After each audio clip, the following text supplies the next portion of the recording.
Hey, everybody. Welcome back to another episode of Real Estate Uncensored. Alyssa Glutz, a.k.a. Color My Credit, is here, my trusty co-host on today's episode. Guys, we're going to talk about should you not buy a property with a non-married partner, a.k.a. boyfriend, girlfriend, fiance, whatever it's going to be, somebody you just met on the street who you started living with. I don't really care what your freak show looks like.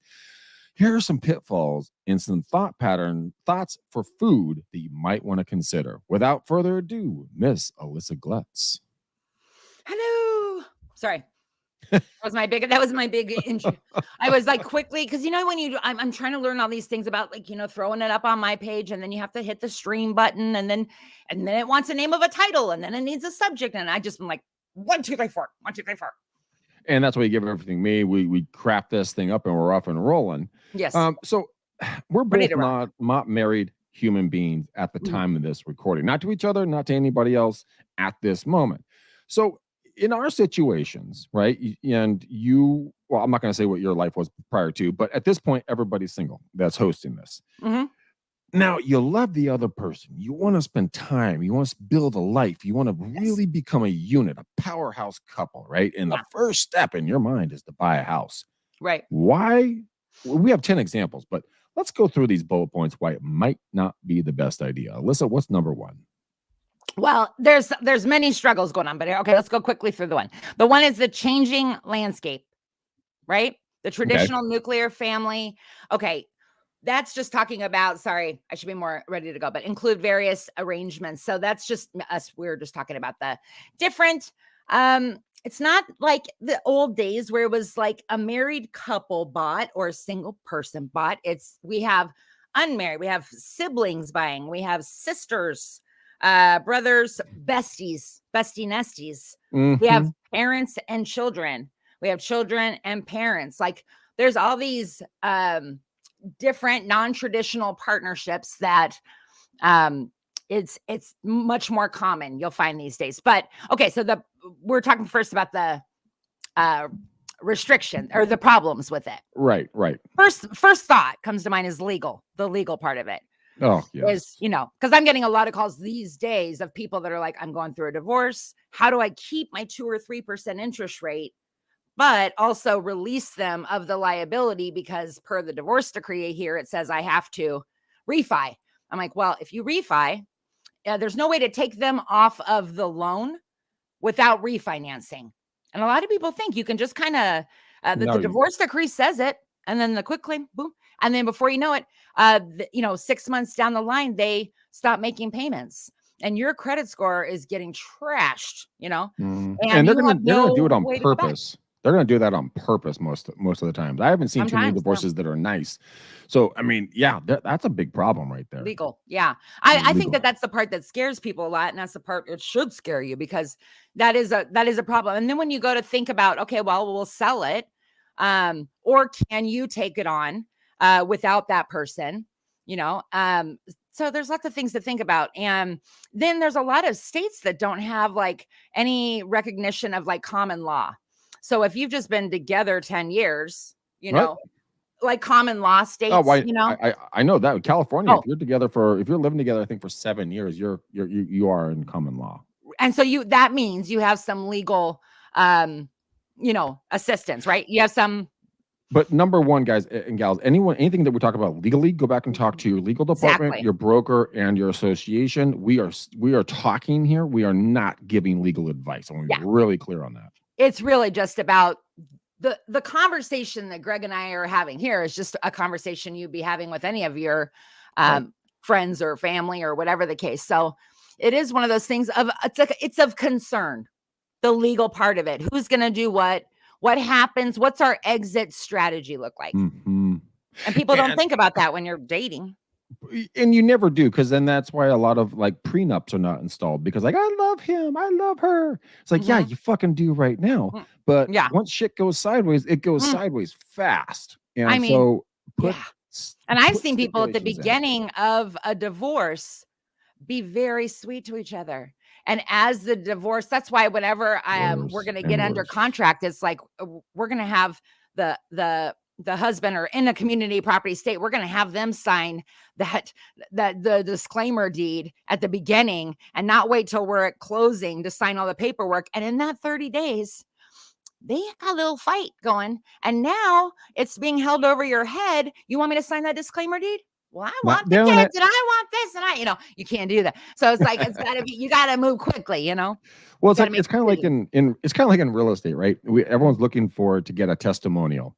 Yeah. Every deal is going to have a hiccup. Like I'm going through a hiccup right now in one of my transactions, $119,000 hiccup, Mhm. which is extremely high. Yeah. And guess what?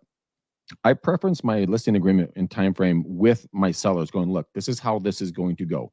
You're going to love me right now. You're going to hate me somewhere in the middle. Then you're going to love me in the end. Greg, Mhm. we'd never hate you. Well, in the middle of everything is going down. I actually told my client this last night. I'm like, do you hate me right now? She's like, Little bit. no. I'm like, told Yeah. you.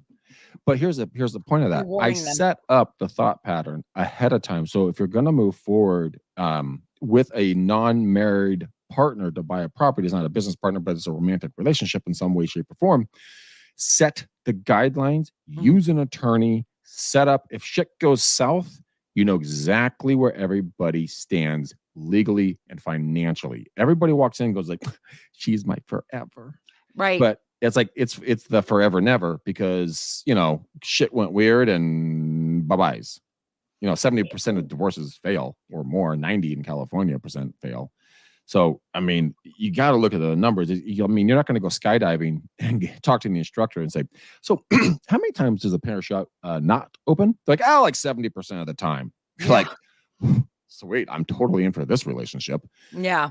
Protect yourself and your partner, and make sure everything's set up equitably in this transaction. Because if it does go weird, make sure you're protected. But if it goes phenomenally, which Alyssa and I are going to, sit on the sidelines and cheer with pom-poms, hoping the fact that all goes well, but just make sure it might not. That's the only thing I'm saying. You just got to be willing to have the conversations. And I think at least a lot of women I know, including me, we were always willing to have the conversation. If you hand us a script, you know what I'm saying? We're ready to talk, just tell us what we got to do. What's our moves, Right. But for the most part, a lot of times I think that we just struggle with what's the right questions. What are the right things? I know a lot of couples have a hard time having that financial conversation. And look, to me, a lot of people know that I'm a big credit expert, person that the first thing they say to me is like, I bet you would never date a guy with bad credit, right? Or the guys I go on dates with, they like throw out, something saying, hey, by the way, here's my credit score. And it's like a precursor. And here's the thing. I would rather you have a bad credit score, because if I can, I can fix that part. But it's everything else. So that's the to problem. me, it's like the credit's not the problem. That's not something I would judge.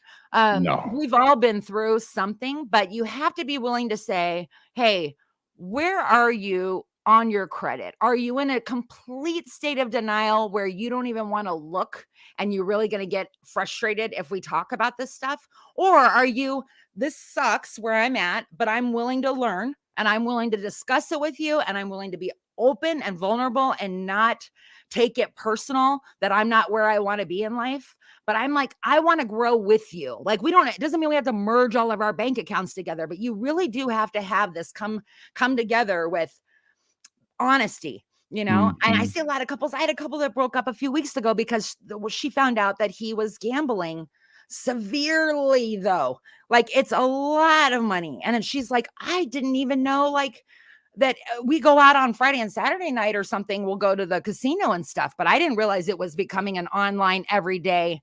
And now it's up to like 80,000 in credit card debt. And like, what do we do with this? And she didn't have a whole lot of options. I mean, looking at it all, but if you got to have, look, if you can't have that conversation, I break up with guys on date one, just so I can see what their reaction is going to be. I want to know, like, how jerky are you going to get? No, I'm being silly, but I'm being serious too.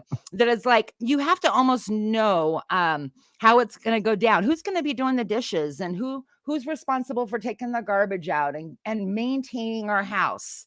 And otherwise it's just gonna be a blame game. And nobody wants a blame game. So do you and your girl have rules like that, by the way? Yeah, we actually do. Like I am responsible for getting up before her, getting the coffee going, making her lunch, making myself lunch, packing her up, smacking her on the booty, getting her out the front door, taking care of the dog. Since I work from home, I'm on breaks, whenever I want to. So I'll do dishes, make the bed Mm, because I'm here, right? right. And it helps her. So we set that up. Her unspoken rules is that she's the chef in the house, so she'll make the food. I will go buy the food. She'll make the food. And then we'll do joint walks with Rupert. When it Who comes to cleans yard work, after huh? dinner? Who cleans after dinner?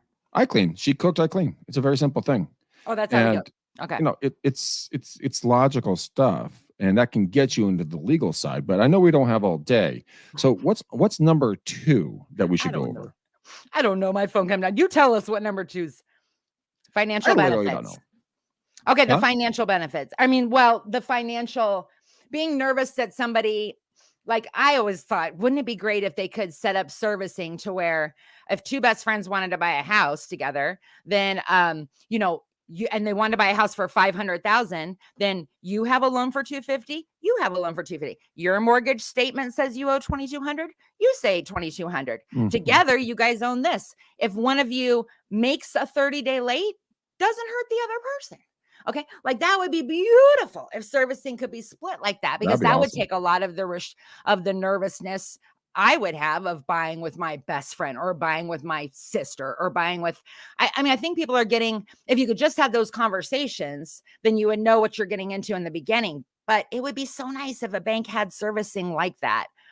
Well, no, because that's not how they operate. As you well know, as a mortgage professional, I mean, since 1974 is the first time you told me in the other show that a woman can actually get credit. So Yeah. why in the fuck are they going to just give credit away to random yos, Mhm. all over the place? Mhm. They need that. They need to be assured that you're going to make the payment, which is ironic because if you don't, they take the house and the equity. So I don't really know why they climb up your ass so far. I mean, Right. it does. It just, I mean, they got to do it for their investors anyways. But yes, continue. Yeah. So, okay. So we've got that aspect of it. So the servicing, that would be a wonderful thought. Um, the other thought is, mom and dad. I mean, really, I think, okay. So say you have a parent who wants to, they're looking at student housing for the school that their kids are going to. And they're like, wow, like it might be better for me to help my son or daughter establish a credit score after they turn 18, okay, by watching Alyssa on TikTok, Color My Of Credit. course. Yes. And Call then my credit. Very good.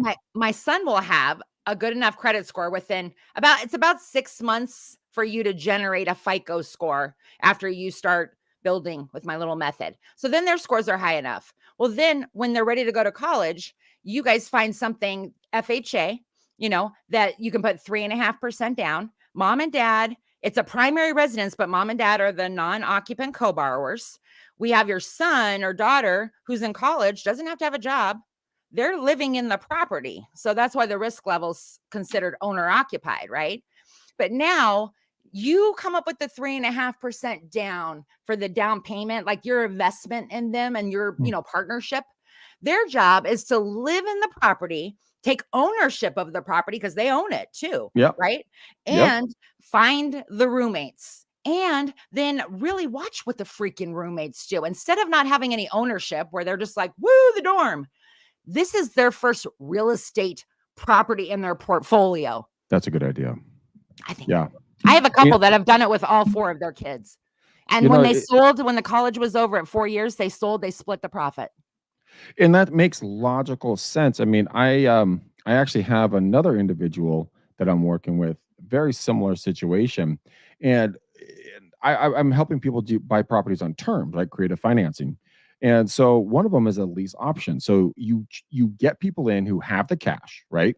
Mm-hmm. They can't get the credit yet. That's why they come to work with you to get it done. Mm-hmm. But here's the catch part: during the lease option, they're going to put anywhere from 3 to 10% down. That's their initial deposit, non-refundable. Then you say the advertised rent is 2,000 with comparables in the area. Then you tack on taxes and insurance, so now your PITI is fully being covered. So the current seller on these things loves the fact that the people who put the hard money down and not getting it back, and they're paying the full PITI for a determined time frame. Like you said, it's not a frat house.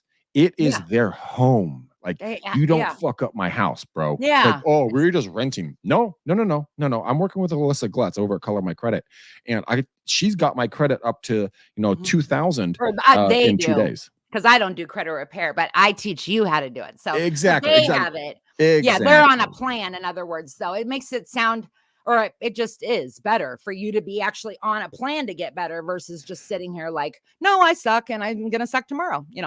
It's like, you don't have to suck tomorrow. You can be Yeah. amazing tomorrow and today. We need shirts. We'll You get don't have to shirts. suck tomorrow. No, just kidding. So many jokes on that. Ah. Okay. What let's about step- this one though? It says, according to a study by Legal in General, a financial services company, Bank of Mom and Dad, Yep. that's a real bank, It is a real bank. involved in more than 1 in 4 transactions, which tells me from a gift point of view, or are they already co-signing? Yeah, the Bank of Mom and Dad is a very favored bank here in the Mhm. Bay Area because Wish I mom and knew dad, like with our average price here in the areas that I work, is about $1.7 million. Now, in my opinion, I think that's fucking stupid. All right, Yeah. that is so much money for these homes. The 2x4s in the Bay Area do not know they live in the Bay Area. They could be in Tupelo, Mississippi, or ABC USA. Doesn't matter. But the price for the 2x4s go through the roof. So mom and dad, they have to help in most cases. Mhm. And it's astonishing when people are like, well, my parents are helping me. I'm like, that's a good thing, dude, Mhm. or dudette, whatever it is. It's investing in your kids. Like I like the idea Well, as long because, as they're not shitheads, yes. And am I talking about the kids, not the parents? Mhm. Okay, so let's move on to number 3. We already touched on this one. This is legal framework. A legal framework, guys, is getting legal documentation and agreements put into place prior to even looking at a house, understanding exactly whose role is what. So when you guys are out looking at stuff and you buy a house, and all of a sudden you're like, this is fantastic. Shit, went sideways. Uh-ohs. Now you go back to the legally binding document, aka just same as a contract.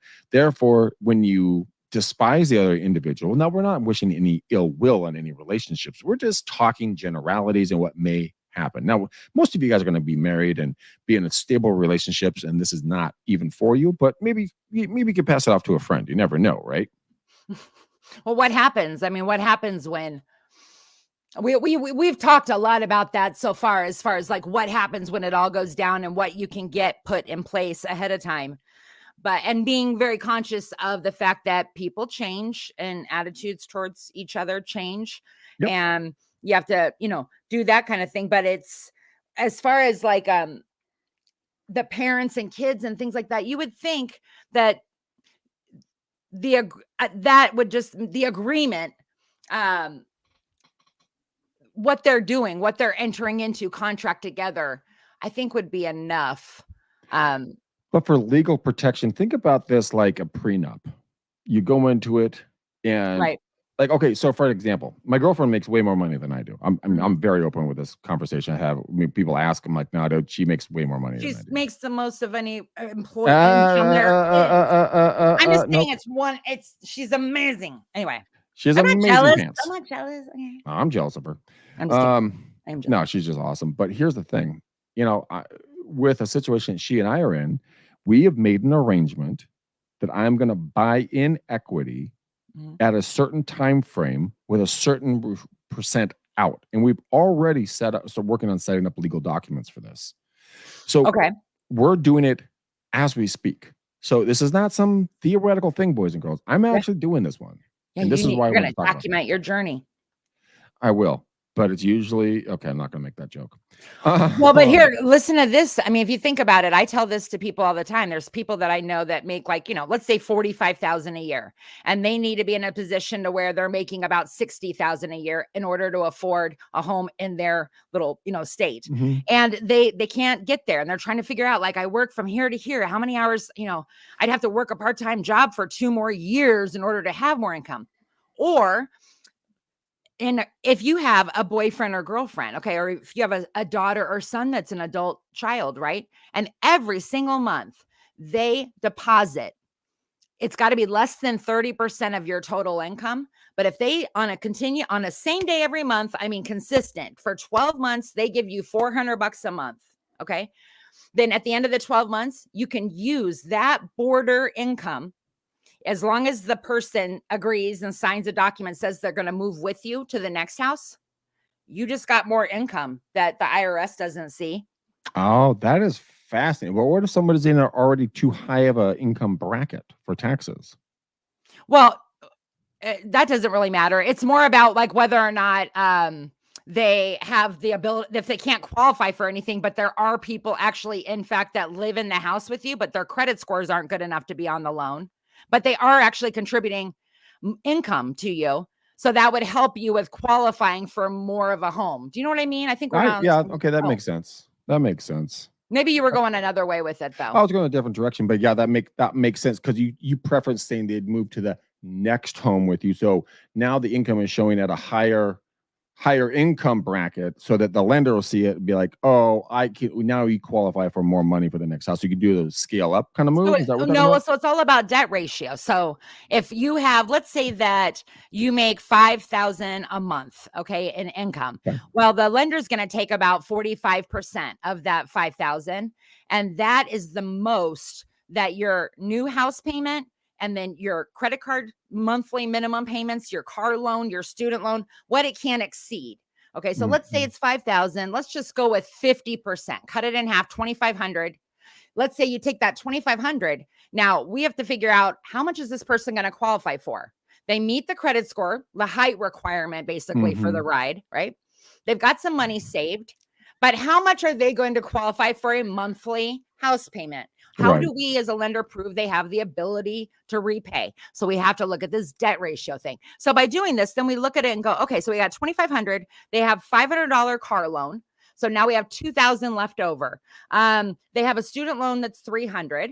Okay. So we're down to 1,700. Okay. They have credit card debt. Okay. Minimum payments are 500 a month. Okay. So now we're down to $1,200 a month. If total about $750 to $800 a month for every 100,000 in loan balance. Okay. Then that's probably going to give them what, $150,000 purchase price with a minimum down payment. Okay. So now what if they came back and said, okay, that's not going to get us anything. Like we need to be at least at like $1,700 monthly house payment in order for that to have the buying power of the house that we need to qualify for. Okay. Then they go back and go, oh, but my husband or my boyfriend who lives with me gives me $500 a month. Normally a lender can't look at that 500 and bring it into the mix to use in the debt ratio. But in this way, if you document it every single month for 12 months, you get the same amount. Now you have more income to use. Now, instead of $1,200 for a house payment that maybe gets her $120,000, she qualifies for $1,700 house payment. And now she qualifies for maybe $200, and maybe that gets her a house. That's going to definitely step up your living style. It's all about trying to. Debt ratio is the number one reason people get denied in this country. And that's because they're number one, they first mentally think that that their income is different than what it actually is. So they might go, well, sometimes I work at Uber Eats, and sometimes I strip on the side. I'm just kidding. No, hey, but, like whatever it is, they'll add up all these different incomes, and then they get to the loan officer, and the loan officer's like, yeah, that one doesn't count. Yeah, that one doesn't work. That one doesn't. We only go off your average of your self-employed income, off your taxes, all those different things, then coupled with the debts that we have to count into that mix to determine how much is left over of their gross income monthly that they could have a house payment. And then that house payment is going to help us determine what you qualify for a house. But the two girls together, like this fits into all of our conversation because it's very difficult unless you make about 60 to 70,000 a year with no debt. Then you can't qualify for about the minimum, about a $2,200 house payment, equivalent to about a $300,000 purchase price, like with minimum down. A lot of people are like, that's what I can qualify for, right? 2,200. And then they go out there and look in California and they go, oh my gosh, we can't get anything for 300. We're going to have to spend 500. I Minimum. can't do that alone. But if I had my sister and I had a $2,200 payment and she had a $2,200 payment, now we can afford a $5,000 house payment because that's what it's going to be. And pretty easily, then you split the cost of the home and so on and so forth on a monthly basis. So you actually, nothing changes. Now you get to live with a bestie and still move on. All right. So what I want to do is I know that you and I can talk for hours and hours and hours and hours and hours and hours and hours and hours and hours and hours on these subject matters. And I love the information that we're putting out. But we have so much more good content. I know these folks only have a limited amount of time with us. Right. I think you actually just covered number 4. I probably covered a few. Yeah. You just covered all of number 4. Number 5, conflict resolution. This is a big one. I would reference you guys back to number 3, the legal framework, and just make sure that you have some legal document, some way to make sure where one person stands, the other person's know where they stand legally, financially, ethically, morally, financially, the whole thing. Because if you don't have some sort of conflict resolution, it's like going to a therapist for a marriage or a relationship. There has to be boundaries. There has to be understandings. Even when you're married, I mean, your marriage license is kind of like that conflict resolution, because, you know, if shit goes sideways, then sorry to say, you're going to get divorced and you're going to lose half your assets if you're a guy most of the time. And it's really going to be a crummy situation. You never want to get to that point. That's why you have the legal framework in mind. You have the conflict resolution in mind. So if something goes weird, maybe go see a therapist, maybe go talk to a lender, maybe explore whatever it is that you might know it's going to be an issue. Set it into place, even if it's hypothetical. Hypothetical things have a way of turning into reality sometimes. That's the truth. You got to get to the answers. That's why I feel like conflict resolution, when I think about that, I think about how living with somebody else, how something could be so underneath it, the layer, like you just got a notification that your credit score just dropped and you don't say anything about it. But you walk into the house and your girl, says, hey, how was your day? And you go, don't look at me, and it's not her. Right. But then all of a sudden it's that I feel so powerless. I feel like a loser. I can't even bring this up to you. I mean, then I have to kind of keep something behind. So I think about like conflict resolution, like getting in front of it. About the financial decisions. I see a lot of girls, when I was talking about gambling before, but I see a lot of women who have like Amazon, little Amazon problem, shopping. We all know that we love our secondhand stuff. We love it. We love our secondhand, right? Because we hate spending full price for anything now. It's how we are, right? But we buy too much shit. We buy too much second homes. I mean, we still buy too much secondhand stuff. So, we need to keep that stuff circulating, women. Keep it circulating. Get it out there. Keep it moving and shaking. Some guys gamble. I hate gambling. I'll take $100 and I'll go to the club, or not club, but like the casino. Yeah. Once a year. It's just not your thing. And I'll say, look, I can spend it all in one hand of blackjack, or I'm going to sit there and play quarter slots or penny slots and have the free booze come over to me. Okay. Doing option B, but that's just not my thing. What's your financial vice? Is it booze? Saving money. No, financial. Oh, saving it. Yes, I'm a saver, not a spender. I mean, that's my vice. That's what makes me happy, is to save my money. Every cent I can save, I save and I put away and I sit on it like a hen sitting on eggs. Oh, that's what you're good at. That's my vice.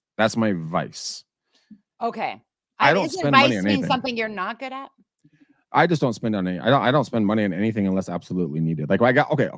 That's your kryptonite. I'm saying that's good. That's a good thing about you. But what would you tell me if I was like, what's your flaw? What's your financial flaw that you kind of put your head in the sand and would rather never deal with again? I love craft beer. Like I'm not gonna go down and get a 12-pack of some crap beer somewhere.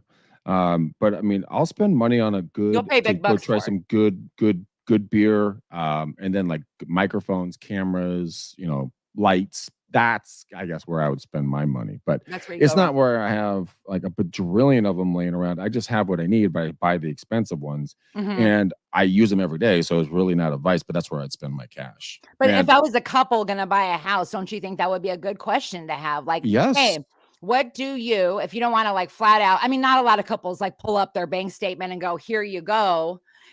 Check, go ahead, check my phone, honey. Will you check? We just answer it. Will you just answer? Okay. But anyway, I'll you do know what I'm that to my saying? Like, girl. I have no yeah. problem. She can check anything she wants. Have you Don't guys care. looked at each other's bank? Have you looked at your banks? You know what I'm saying? Most people haven't line by line looked at over a month what they really spend money on. I actually do. You do? I actually do. Do you And think she does too? she is Yeah. anal retentive on her money analyzation. Mhm. She's frustrated right now because her corporate account is off by $5. She So can't she's account for mega $5. counter.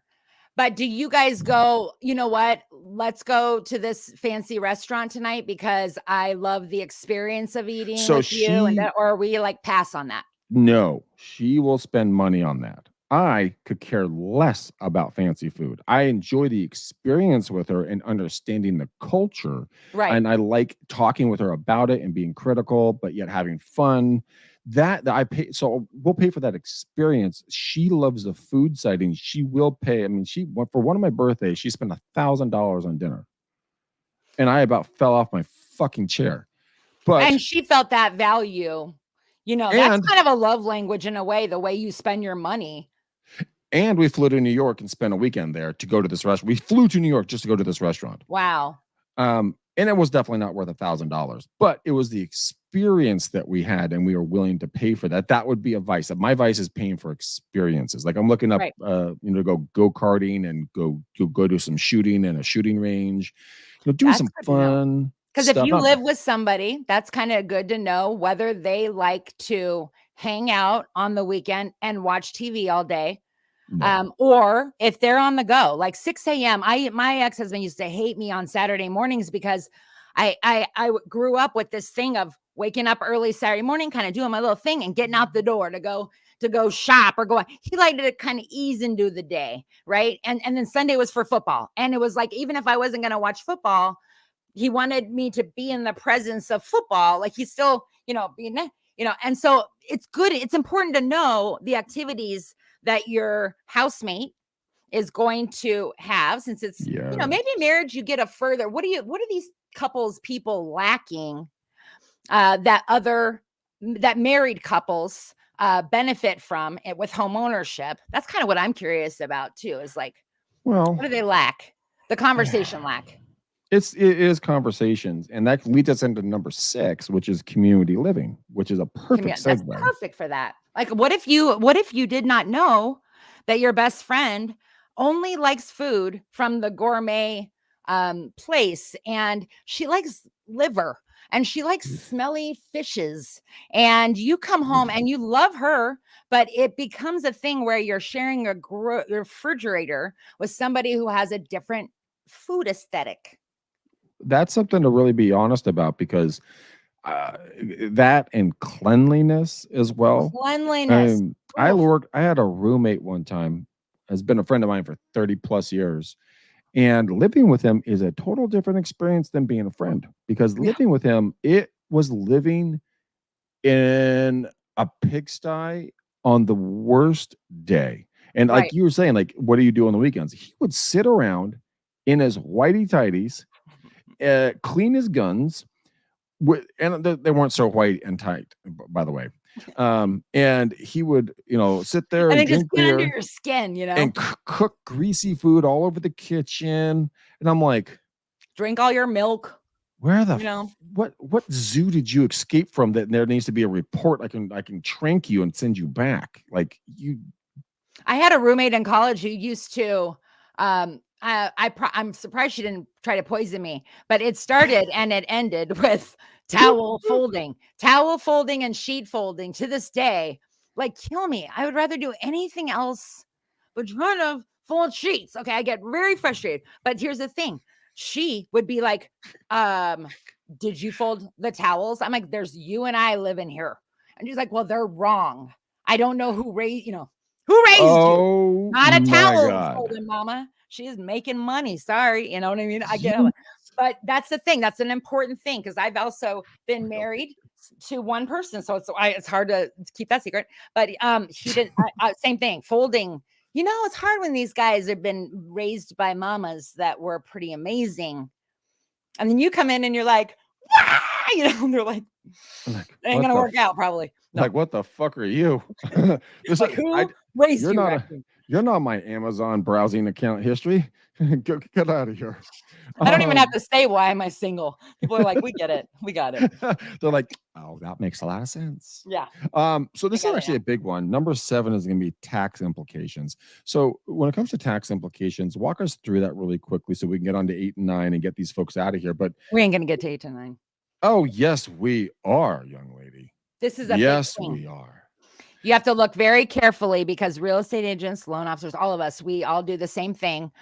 We go with this automatic thing in our head about living in the home for 2 years and then renting it out for 3 years, and we can avoid capital gains that way. Right? You've heard that. I mean, we've repeated it a million times. It's wrong. It's I'm wrong. laughing because you're covering 7 and 8 in our literally. You don't even know you just Yeah. did that. Oh, I You didn't even know, but see, but yeah, in 2009, they changed over the rules. You can Google it. I looked at it yesterday and was like, no way. It said after 2009 that is not true, that you have to have actually occupied the property for the 2 years preceding the sale.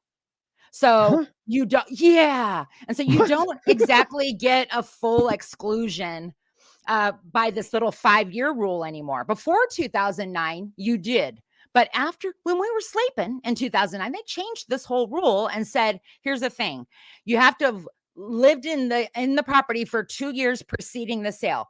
If you have owned the property for 2 years and then rented it for the 3 years after, you will still get partial tax exclusion, but not total, because this is a whole IRS change because they were wanting to get more money out of people. So they made this '09 change. But how many times have I heard it, Um, since then?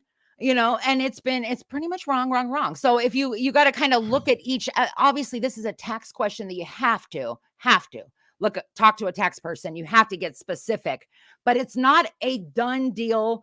Quit saying that as a rule, as a fact, when there's a lot to it that might not make that true anymore. so you have to live in the house 2 years preceding the Preceding the sale. sale. Okay, so my parents are going to sell my family home, which I'm not pumped about, but they're going to do it. I get it; it's their property, whatever. And so they're waiting for their 2 years, and now Mhm. they're gonna just pull the No. ripcord and bail. No. So, number one, are they doing that for any reason that could be documentable as far as a divorce? No. Nope, Disease, nope. any kind of medical issue that makes them have to leave. If there's anything that, like, your job relocated you guys got divorced, things like that, there are exclusions for that allow What? you to sell before the 2 year and not get hit with the tax So you implications take, so so you much. could still take your 250 appreciation for single, Mhm. 500,000 for a couple. You could take that before the 2 years with an exclusion of loss of job, illness. Poss Um, can you go, Possibly. chasing the grandkids, needed more Right. space, anything like that? It has to be like a very documentable, yeah, that there was a reason why you can't, obviously you can't be doing this over and over. Right. They're picking up on that. But it's like it's something to where if you have a reason, you also need to look, because after 1 year, it goes down to being, taxed as taxable income. Mhm. And so it's a huge drop off. You really should do the paper, do the numbers, because that's why I'm saying, as we get into our head that this is fact or this is rule, and then we don't ask any more questions from there, and there could be something that could be a big deal to one of your clients, or even if it's one of those things where you have had to have lived there. I read in the tax code yesterday, 2 years and 1 day. Okay, let me just tell you that 1 day has screwed so many people, not just in this specific contract thing, but in so many times when you aren't counting calendar days right. You're not counting days right. you're paying your rent every 2 weeks instead of twice a month. I mean, there's all these different ways that people do things to take more money from you. And they love to take money because it's one of their favorite things. It's free for them, but it costs you an arm and a leg and a lot of heartache on this stuff. And that was Right. actually number 8. It was the investment angle, talking about the resale cases, talking about those different idiosyncrasies in every single deal, especially if we're going to get into the stuff like we're talking about this whole conversation about buying property with non-married partners. Mm-hmm. And we're talking about romantic partners, not business partners, because then you have LLC set up on, maybe we could set up an LLC. Who knows? Yeah, you can. And you could do some things that, you can do some different, go ahead. Sorry. Oh, no, don't not a mind me. problem. Yeah. So number 9, our last one here, is really interesting, your exit strategy. Because that, in my personal experience, has been a sticking point. Because let's say you and your boyfriend, Chad, that you guys decide, okay, this is fantastic. He listens to me so often. He has great intel on my business, and he's so helpful. I can spend my life with him, and we're going to buy a house. Okay, we buy a house. Well, we covered all this other stuff, right? Legal implications, so on and so forth. But what about your exit plan? So let's say you and Chad move in, and you're loving the house, the market's going up, and you're like, babe, we bought it for 300. I think we can sell this bitch for like 500. Chad goes to you, logically, this doesn't make sense. I love living here. I love our community. I love our neighbors. I love this. I love that. And you're like, yeah, but we got to take advantage of it. Well, I want to stay here for another couple of years. There's your problem on your exit strategy, because you didn't set up parameters. My mom said to my dad jokingly one day, Terry, if we could ever sell our house for $4.5 million, I will sign papers.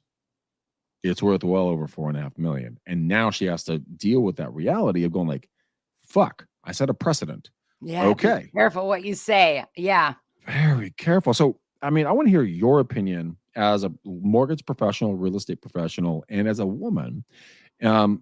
If Chad came to you and said, okay, so here's how it's going to lay out. Here are the numbers. Here's our potential gain. This is our time frame, blah, blah, blah, blah, blah. Right. Then all of a sudden you step into this and you're like, oh my gosh, okay, we made our 250 each, because now you can do that, right? But he doesn't want to sell. How would that make you feel? What would you wish you had done differently? Well, it's all about, like, right from the beginning, like everything that we talked about in the show today about how you end things is not how you began it. I know a lot of couples that walked in, a girl or the guy walked into the marriage or relationship where the one person owned a house already. And so they moved in with them and didn't get added to the mortgage or anything like that. But they're making payments, they're paying for stuff, or, the type of thing where you have a couple that the man is getting a gift from his parents for $100,000 to put down. Okay. But the ownership is the girl and him. And how do they protect, what's it going to look like? Is there something in writing that says the 100 that you invested in the beginning goes to you first? Like, think about how many times I hear like people saying, well, I didn't make the mortgage payment, but I have all the receipts of the stuff that I fixed around the house. I have that I bought us a couch, that I have this, like that all needs to be discussed before. Like, hey, we're going to go buy furniture today. How do you feel about us just splitting the bill? And like, be courageous enough to have those conversations, because you got to like know what you're signing up for. But it's also that really is a good test of communication between two romantic partners, and say, look, hun, this is what I want to propose. The other person can fly off the handle and you're like, ooh, glad I got that out of the way. We're not buying anything together. Or the other person will sit down with you and be like, okay, I see where you're coming from. Here are some of the amendments I'd like to make to this, strategy. Here's how it benefits you. Here's how it benefits me. Here's what you're investing. Here's what I'm investing. Then, like you said earlier in the conversation, whose responsibilities are for what around the house? So if let's say you bought the couch, Chad pays the mortgage. You also bought the dining room table. You bought the chandelier. You bought the bed frame. I'm the one who put all the groceries in the grocery. All of them. Now it will all be upped when you guys are at that place. Everything will be like, look what I've done for you, and look what you've done for me. Nothing.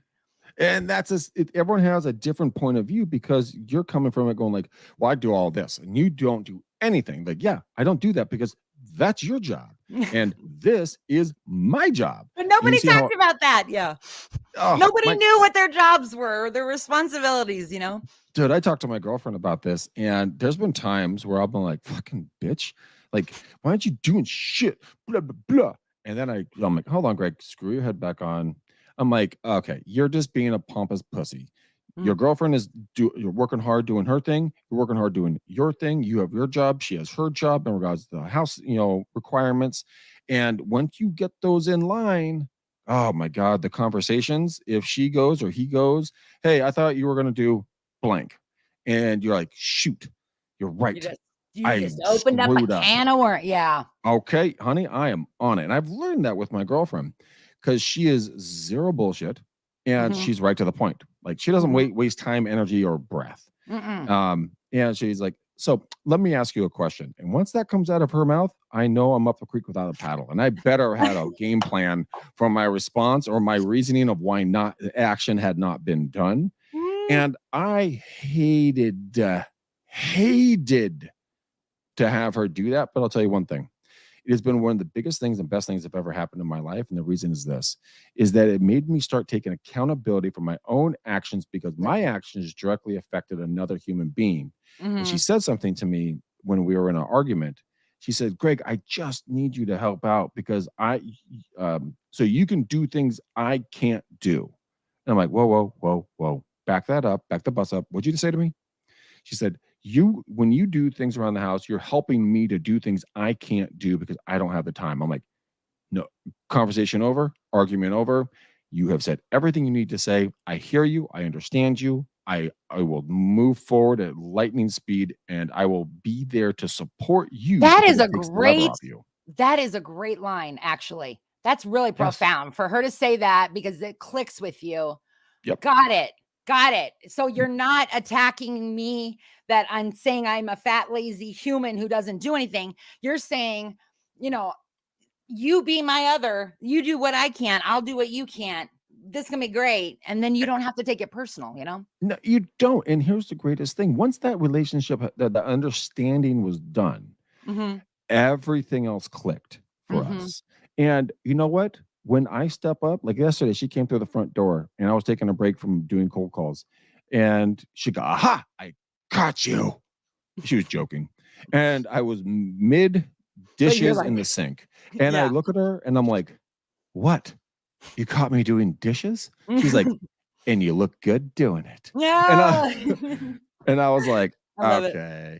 But we respected each other. And the respect is the paramount thing that I have experienced in my relationship and living with her now going to be 4 homes together. It's because each of us do what the other one isn't able to do, but we support each other in the different actions. That's good partnership. Shit. What is his name? Darren Hardy. Darren Hardy used to run Success Magazine. He was talking to a buddy of his who was going to potentially go through a divorce. And he said, before you do that, I want you to do something for the next 365 days. I want you to get a nondescript notebook, something like a little black book you get at a conference or just anything, right? And for the next 365 days, every single day, I want you to write down something you love and appreciate about your spouse. He's like, okay, I'll try it. So he started. He dated it and said like, how beautiful her hair was. You smell great. You did great with breakfast. Dinner was phenomenal. Thank you for cleaning the couch that you bought. But he started doing that. And Darren called him back a couple of months later and goes, hey, buddy, how's it going? He said, it's going phenomenal. Our communication is fantastic. Our sex is unbelievable. We're planning a trip. And so what he did is 365 days later, he took his wife to a very expensive dinner and he presented her with a gift wrapped up very nicely. It was his love journal that he gave her. I love that. No, But when you have business partners, when love you that. have your significant other, when you have kids, when you have anything in your life, write a love journal to them. One thing a day Right. that you appreciate about them. Your way of viewing them shifts. Therefore, the way you interact with them shifts, which therefore the reaction to your actions shift, Hmm. because everything's based out of a different filter of love. So if your sister, brother, cousin, best friend, you know, relationship, Grandpa. yeah. Yeah. But if you look at them instead of like, oh, you didn't do the dishes, but you say, God, you look beautiful in that skirt, Yeah. something like that. And I told Jackie that this morning when I walked out the door. I said, "Hey, babe, you look absolutely stunning today." Oh, And then I walked out and closed the door, and she was like, it's and so then she nice looked when at, it's a surprise and it's not canned and it's authentic and you know it yourself. So you're like, damn right I do. See?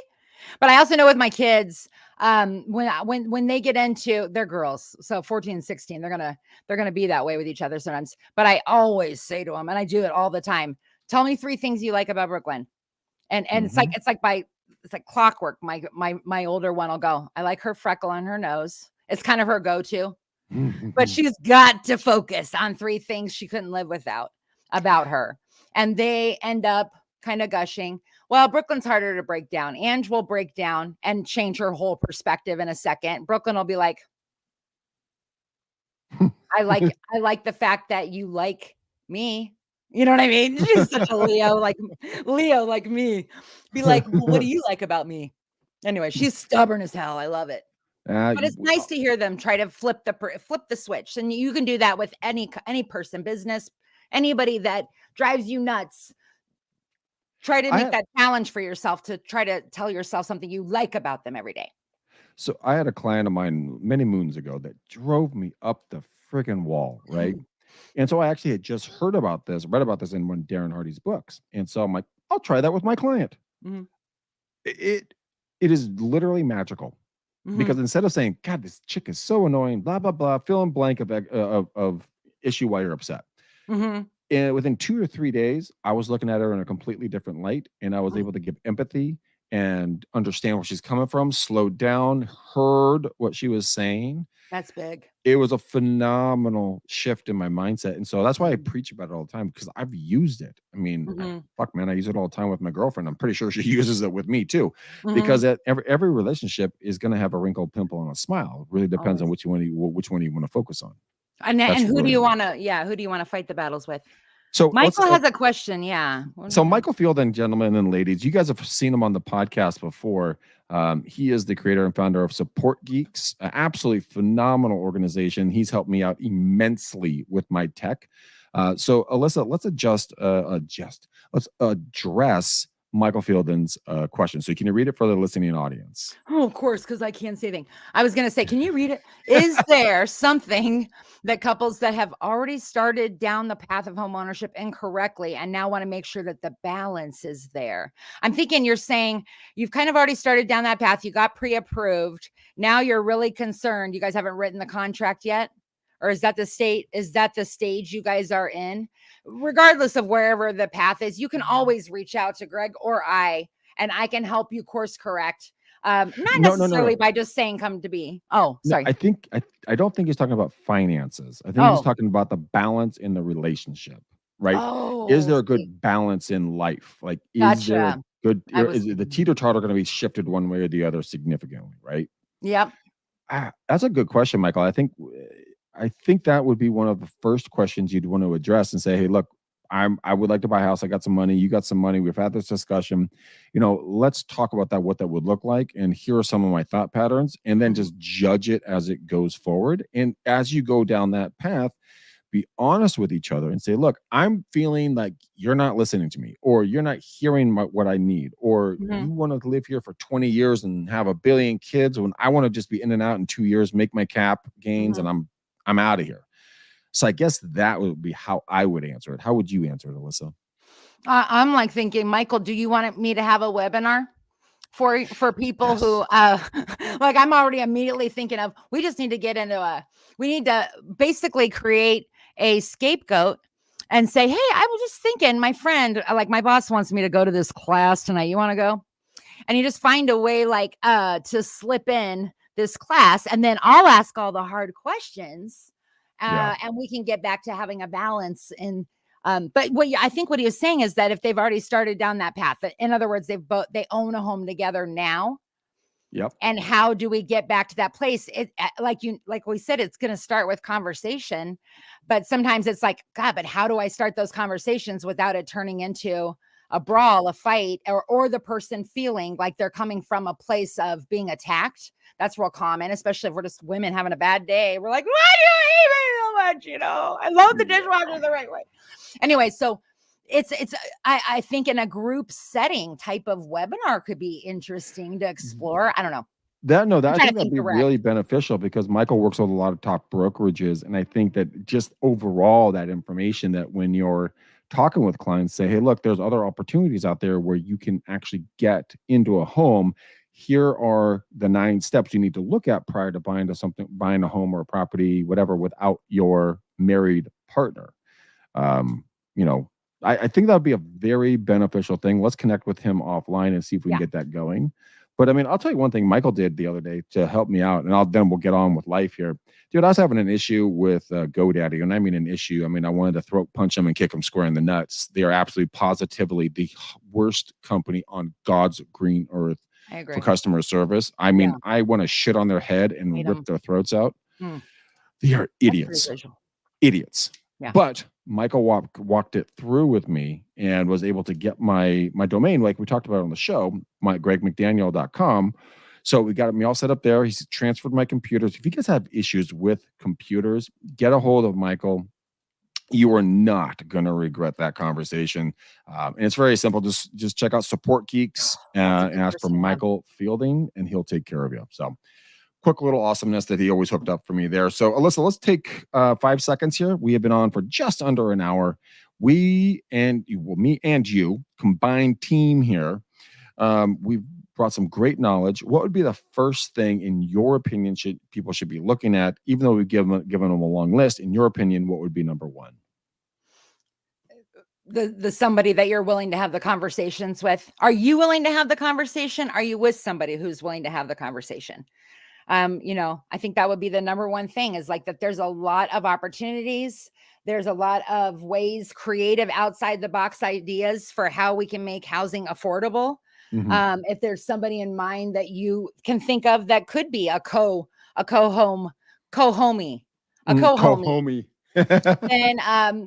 then, get in touch with us so that I can sit down and have a conversation with you about, the roads that you can go down and what options you guys can't, what is available right now, not just from an idea point of view, but like really what's available. And then it's just about, I think more than anything else, people get nervous, not only to have the conversation and be nervous that they won't know what to ask or what to say, and they don't want to be sold, and they don't want to be played, and they don't want to be like, we got to trust them. So I just think it's important to understand the level of conversations you can have. Yeah. And just to bring in my own story again, because it's relevant, because I'm doing it right now. Mm-hmm. Jackie and I have had those real world conversations, and mm-hmm. they were not fun sometimes on my side, because I'm the screw up in the relationship and she's not. She's furious that she can't find $5 in her bank, in her statements. I'm like, probably fell out of the car. Who cares? Yeah. But she's like, no. But here's the thing. Like, we talked about money. We talked about futures. We talked about relationships. We talked about kids. We talked about expectations. We talked about timelines. We talked about, like, when we first got into the house, she asked me, Greg, do you want to have any input on the architectural changes? And I said, no, I do not. Because I will be told I'm an idiot, or it's not going to be implemented. I'm like, what? You do your thing, girl. I don't care. You do a good job at this. I'm not going to throw my hat in the ring. And she was kind of astonished that I didn't want to have input, because she wanted my input, but I wasn't going to die on that hill. Right. So we had the conversations, and there's been times where we honestly probably may have not moved forward because we got in a fight or misunderstanding or something else like that. But I have learned to work with her and talk with her in a certain way that she responds well to, I respond well to, And so the big conversations for us, they're still not fun. They're not fun. They're just not. But we have them now more because she insisted that we have them and I Right. didn't want it, but it was the best for us and best for me. And so find that person that's going to support you and understand your flaws and be okay with them. Yeah. Because when you live together and you see poo-poo stains in the toilet from someone else, you're like, oh, yeah, right? Like, it's a lot to get used to. And be humble yourself, but also, yes. But think about that first. Make sure that you and the other person are cohabitable on a long-term basis. Because when you move all your shit into a house, like I'm going to be doing in about a month, that's your home now. There's no safe space. There's no cooling down place. That's your home. Figure it out. So on that note, guys and gals, we're going to let you go here. We've been going for an hour and 16 seconds. We are coming back tomorrow. We're going to have a great show. I checked the roster. That's going to be my brother, Brad McDaniel. He's going to be talking about AI, predictability, how you can actually implement his services over at likely.ai. You can analyze your database and they will append information. That's just one of their services. And then you can start following up with folks like Follow Up Boss they've integrated with. So you can use them if you like or somebody else. But it's going to be a fascinating conversation about AI, the future of it, and where it has been and where it's going. So stay tuned for Real Estate Uncensored on Wednesdays. We'll be back and talk about that. And in the meantime, if you guys are not following Alyssa Glutz, a.k.a. Color My Credit, on TikTok, on Instagram, on YouTube, everything else, you got to follow her. Yes. And Alyssa, Alyssa, you do lives on TikTok. What day, what time? Monday, Wednesday, Friday, 11 to noon, Arizona time, which is, we don't have, we have our own time. We don't. You guys really do. But yeah, but more than anything else, because a lot of people just kind of assume that I do credit repair or credit something, which I don't, obviously. But if you want a mortgage, I'm licensed in Georgia, California, Illinois, Texas, and Arizona. California too. California. Did I say it twice? Okay. Arizona, California, Georgia, Illinois, Texas. Well, you have to say California twice because it's so big. You have to, California, California. Yes. And it has the most, do you know it has the most expensive real estate in the country? Florida's number 2 over New York now, believe it or not. I'll send you that article later. It's another show. That's another show for another day. We got to dive into that. All right, boys and girls, you're amazing human beings. Like and follow me on all my Instagram and Facebook areas, YouTube as well. Do the same thing for Alyssa, and share this video if you think it's interesting and helpful to your broker, your friends, your colleagues, everybody else. But we love you. We want to bring in great content to you, and Alyssa and I will see you guys on the next show tomorrow. So until then, peace out, ninjas. We're gone.